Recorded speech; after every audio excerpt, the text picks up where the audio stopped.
जय भोजपुरी रउआ लोग से एगो निहोरा बाकी लाल रंग के सब्सक्राइब बटन के दबा के भोजपुरी फैंस क्लब से जुड़ जाए जा और ये घंटी वाला बटन के दबा के भोजपुरी के सब जानकारी बिल्कुल फ्री में मोबाइल पे पाई जा। खेसारी लाल यादव अपन नई फिल्म अपराधी के शूटिंग स्टार्ट कर दिले बारे गोरखपुर में और आप लोग वीडियो और फोटो देख रहे बन जाए। वो फिल्म में खेसारी लाल यादव के साथ जो हीरोइन बारे उनका नाम बा मेघा श्री, जो कि साउथ इंडस्ट्री से बारी भैया। और आप लोग बता दी कि खेसारी लाल यादव और मेघा श्री एक पहले भी एगो फिल्म कर चुकल बालो। खेसारी लाल यादव जो कि साउथ के पहले बार फिल्म के लिए रहन में खेसारी लाल यादव के साथ मेघा श्री आप लोग के दिखाई दिया। और साथ ही साथ भोजपुरी फिल्म अपराधी में भी आप लोग के खेसारी लाल यादव और मेघा श्री के जो कि जोड़ी देख के मिली। जी आप लोगों को बता दें कि इंस्टाग्राम पर मेघा श्री जो कि स्टोरी डालने बारी और बतैले बारी कि हमार और खेसारी जी के बड़ा ही जबरदस्त सॉन्ग शूट हो रहा बा, जोना की तस्वीर आप लोग देख रहे बन जाए स्क्रीन पर। तो फिलहाल में खेसारी लाल यादव गोरखपुर में बारे और अपन नई फिल्म अपराधी के शूटिंग कर रहा बारे, जहां के कई गो तस्वीर और वीडियो आप लोग देखनी जा। तो भैया आप लोग के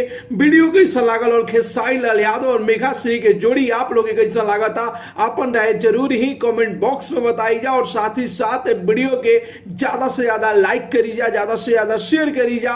मिलत नहीं भैया अगला वीडियो में एगो नया न्यूज के साथ है। तब तक के लिए बाय बाय, टेक केयर, जय भोजपुरी।